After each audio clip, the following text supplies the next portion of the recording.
All right, enough of that B-roll. Roll that intro.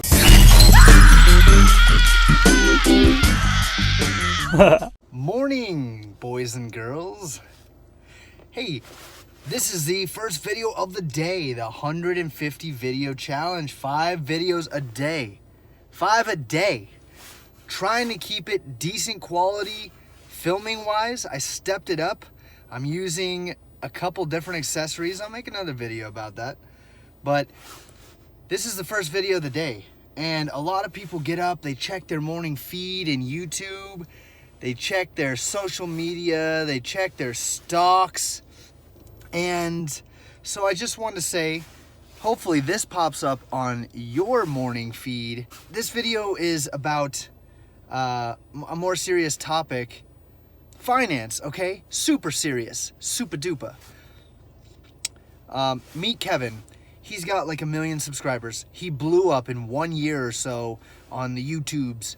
And he's given out financial advice that I personally think is, not only terrible, but actually harmful.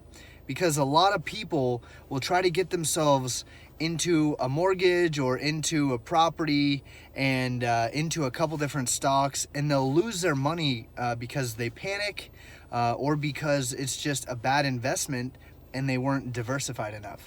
In a nutshell, meet Kevin. He's a real estate agent. He started out as a real estate agent. He's in Ventura, California. He was. And he basically started off by giving different advice and tips on how to sell real estate. Wow. Fuck. So meet Kevin. He was a real estate agent, still is probably, representing people in California, and the median home price in his area was like $400,000 or something like that. Like a large amount. So if you're a real estate agent over there and you're charging even a 2%, let's say 2% commission, if the median is $400,000 that it sells for, you're gonna make $8,000 minus brokerage fees and this and that. But he started his own brokerage, so there's no denying the dude is a go-getter, hustler, very smooth talker, and he's a good businessman for sure.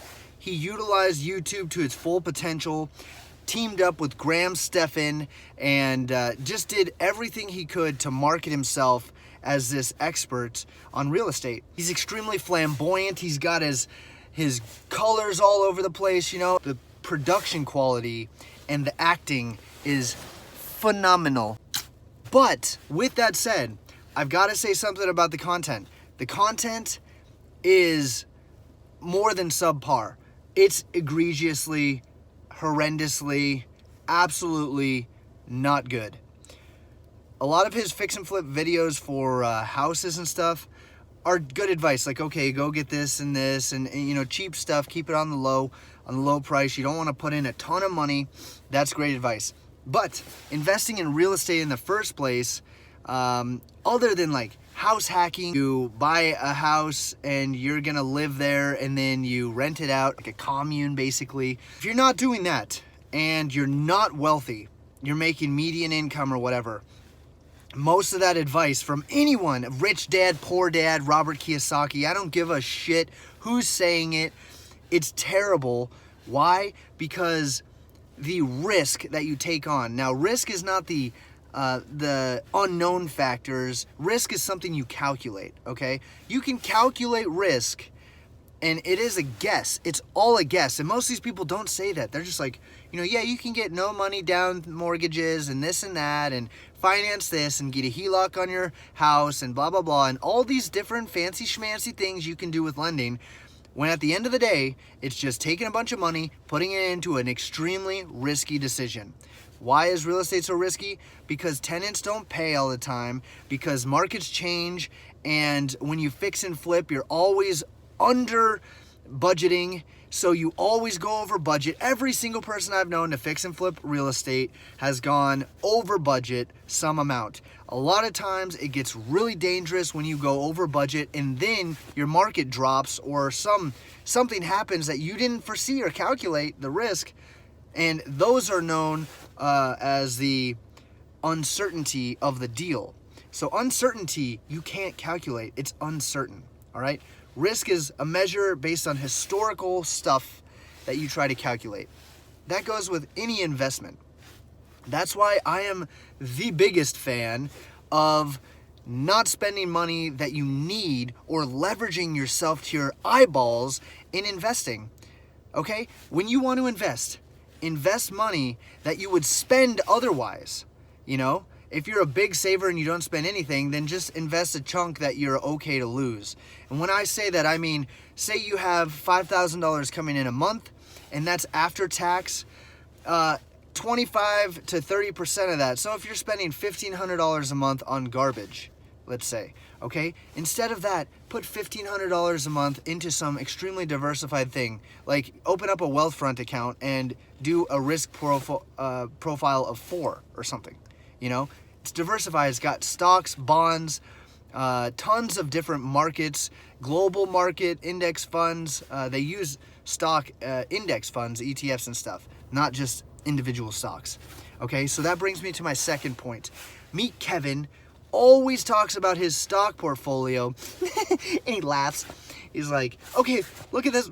Oh, wow, this one made me a lot of money, guys. You don't want that, okay? It's a bunch of show and glitz and glamour, and that's it, okay? He doesn't know what he's doing when it comes to stocks. Why? Because historically, I'm going off all history, okay? The historical stuff. Look up Robert Shiller's Yale University data. Okay, type in Robert Shiller, look it up. It's S&P data. Or go to Don't Quit Your Day Job, dqydj.com. Type that into Google. Don't Quit Your Day Job, stock analysis, or S&P 500. And you'll see the returns. You can see the returns past the 1800s. It uses Robert Shiller's data. I use the same data in my book for the S&P 500. No Money, No Stuff is my book. But anyways, I'm getting off track a little bit. Meet Kevin says to buy stocks that are just like, oh, buy Tesla or buy Apple or Amazon or any of that.